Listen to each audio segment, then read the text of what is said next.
Ассалаумағалейкум жүзімсүйер қауым. Бүгін жүзімдікті аралап жүріп басыңкыдан шыққан мына жемістерді байқап қалдым. Қазіргі тамыздың ортасы, бұл шоқтар кеш қалыптасқандықтан толық пісіп, қажетті қант жинап үлгермеуі мүмкін. Сондықтан мен оларды қалдырмай кесіп тастадым.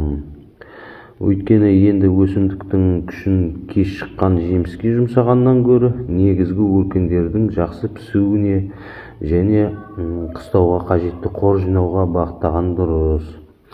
Жүзімде кейде жеміс көп болсын деп бәрін қалдыра беру дұрыс емес. Уақытында кеш қалған өнімді алып тастау бұтаның дұрыс жетілуіне көмектеседі.